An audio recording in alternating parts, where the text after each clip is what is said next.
Welcome to the Lightning Rod channel. Don't forget to like, subscribe, and hit the notification bell for more videos. Did you know Trevor Milton, the founder of Nikola Corporation, was convicted of fraud for misleading investors? This comes as a huge blow to the company, which has been working hard to develop electronic vehicles and hydrogen-powered trucks. Milton was accused of making false and misleading statements about the company's technology and business prospects. It's not yet clear what his conviction will mean for Nikola or its partners. The company is facing multiple lawsuits and investigations, and its stock price has plummeted.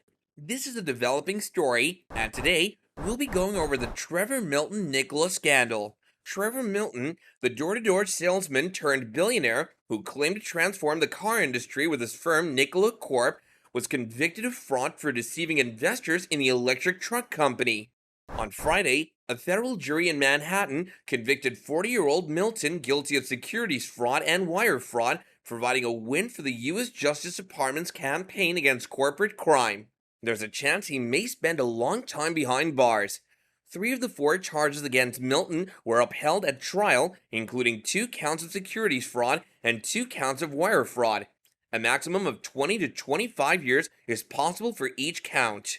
Since Nikola's stock price skyrocketed after the firm went public in June 2020, the charismatic founder has seen his fortune fall to the hundreds of millions. Nikola was established in 2014 by Milton, who continues to be the company's largest individual stakeholder.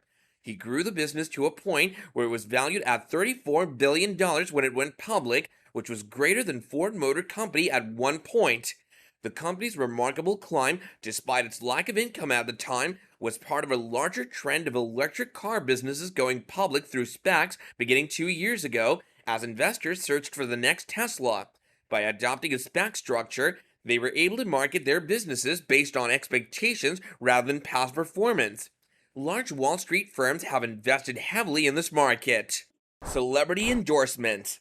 After Nikola became public, regular investors took note of Milton's vision, and the firm was widely debated online in the same vein that Elon Musk's idea has been. After making its name in the commercial truck market, Nikola expanded into the power sport and consumer EV markets.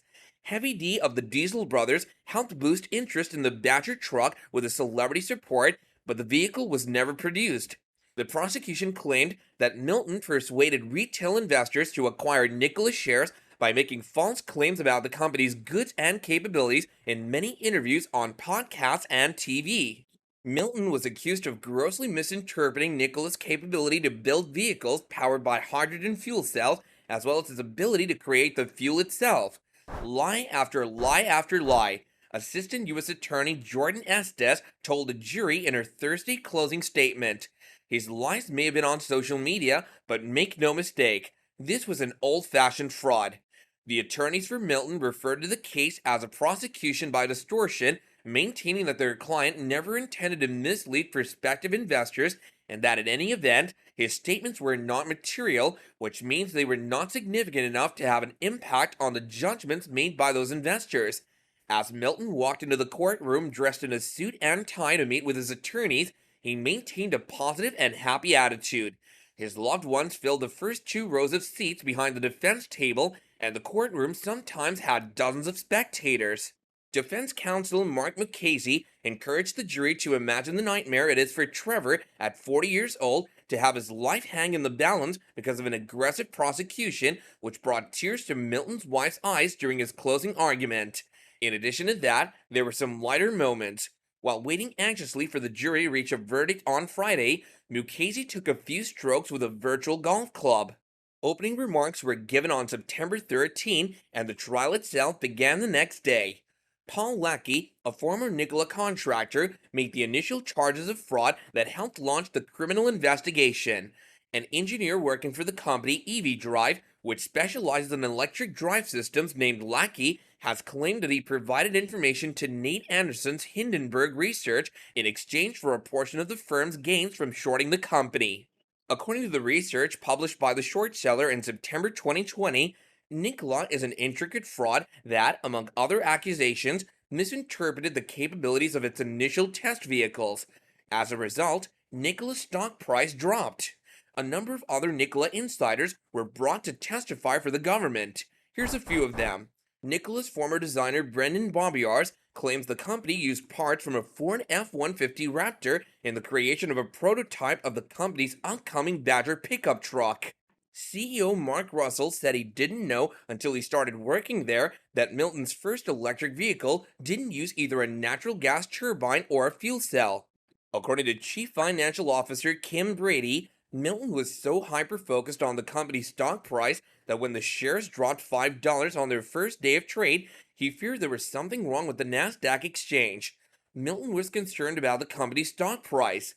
Defense attorney Alan Farrell, an economics and stock price specialist and professor at Harvard Law School, said before the jury that investors mostly overlooked statements made by Milton between the time his business went public and the time he quit.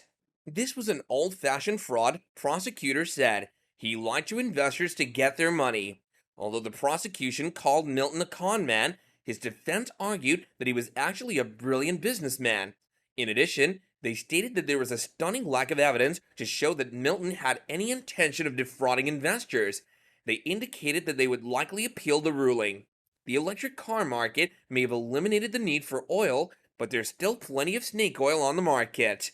Since most of the information against Milton was extremely public and extensive, his convictions should come as no surprise to anyone. This is the cost for openly pushing your firm for profit. The fact that shares are only down 3% in the aftermarket today proves that many investors saw this coming. Of course, we've all heard the phrase invest in the next Tesla a million times, but there are plenty of shady characters out there hoping to take advantage of the EV market's enthusiasm from investors. We still think that charlatans like Milton are rare, but it's good that he was exposed and is being held accountable. There are likely other CEOs or EV companies out there who are waiting for the chance to overstate the capabilities of their EV technology in order to make a fast buck. If those scammers see Milton in orange, maybe they'll think twice.